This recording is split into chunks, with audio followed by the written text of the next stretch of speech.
Hello, this is Anne from Migraine Methods and Memories. I wanted to wish you all a happy new year.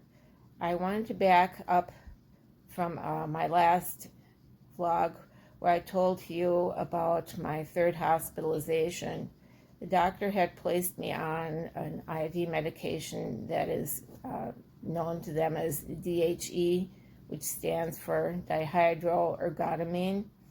And I was on that for 3 days and then off for 24 hours.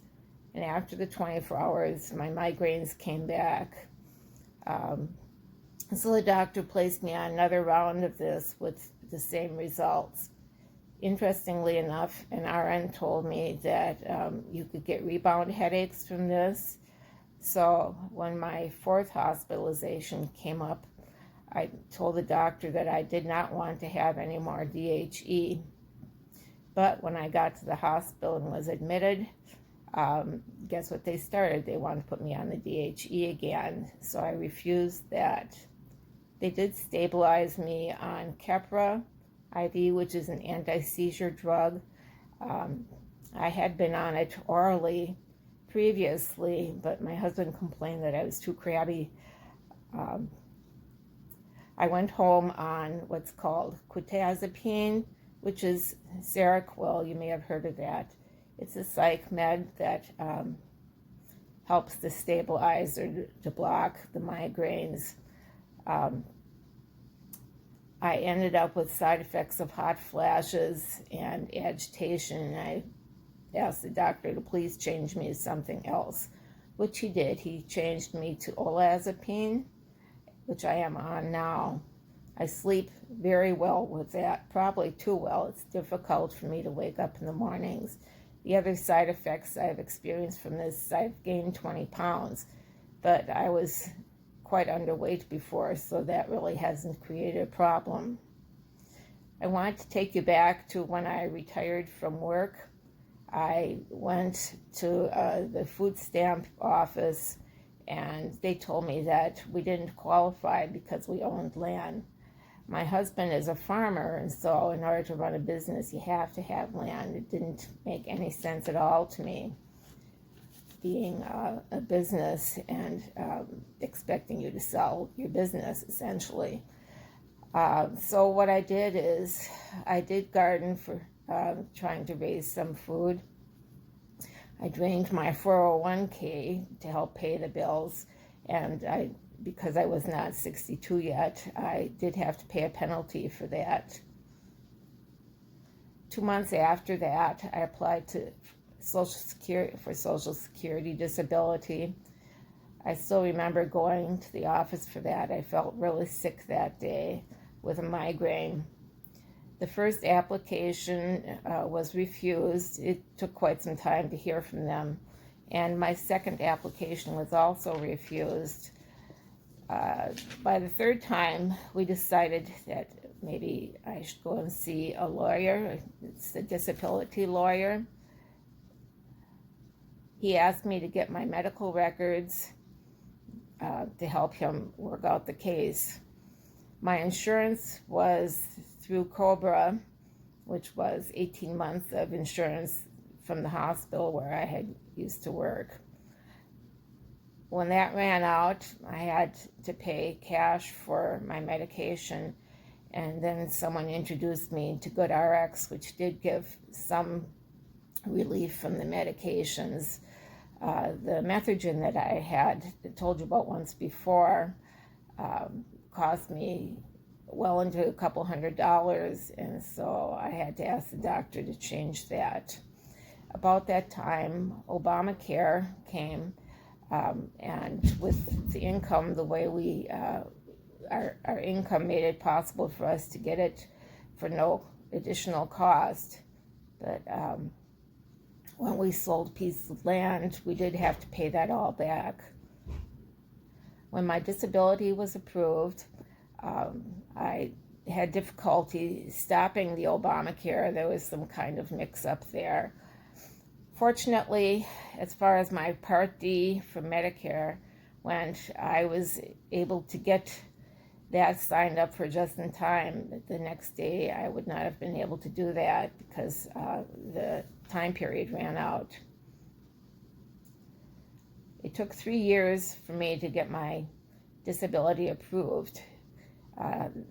My lawyer told me that the judge had said with all the paperwork that I had, my hospital records, my doctor records, with all that paperwork, he said I indeed must have been sick.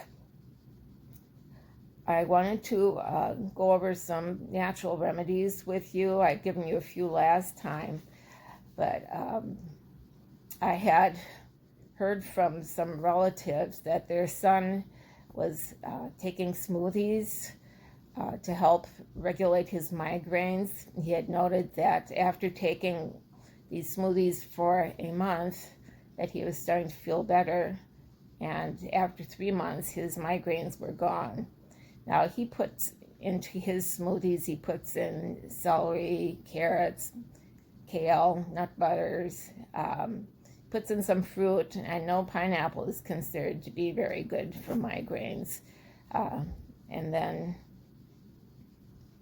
you put in your choice of milk with that. Now he made a whole blenderful and then split that up between breakfast and lunch. I will admit that I cannot stand green smoothies, and so I would gag one down a day, and I really didn't notice a whole lot of difference from that.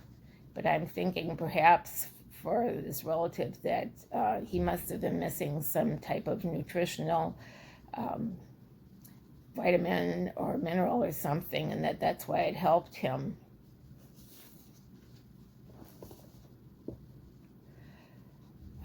There are several essential oils I have read that are supposed to help migraines. Basil is supposed to help. It's considered a muscle relaxer. Lavender is very relaxing. Peppermint, clary sage, and I don't know if you've heard of the doTERRA company, but that's where I'd gotten my clary sage from. They also make a combo called Deep Blue for pain. You can also use chamomile or jasmine, cinnamon or cloves, eucalyptus.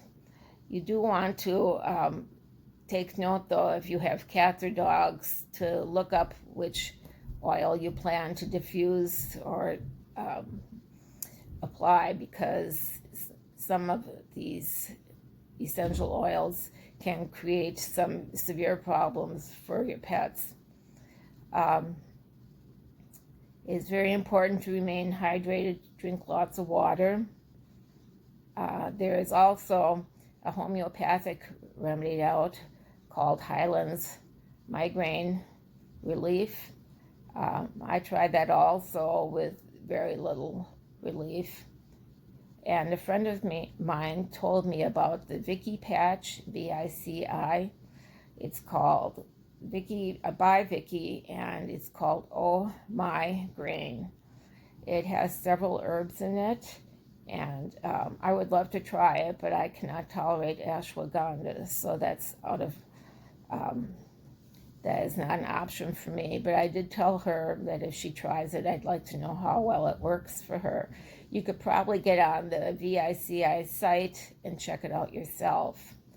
Then I also had a daith piercing. I don't know if you ever heard of that, but I had it done in my left ear because my migraines are left-sided. And what they do is pierce the innermost cartilage in your ear. And I think probably the reason they think it works is because it works like acupressure, puts pressure on the place where it was supposed to get rid of those headaches. That didn't work for me either, and so I had it removed eventually. Now, I also had acupuncture done, and the doctor that I talked to, he had first done a nerve block on me, on my neck where the occipital nerve is, and that did not work, and so he talked me into trying acupuncture.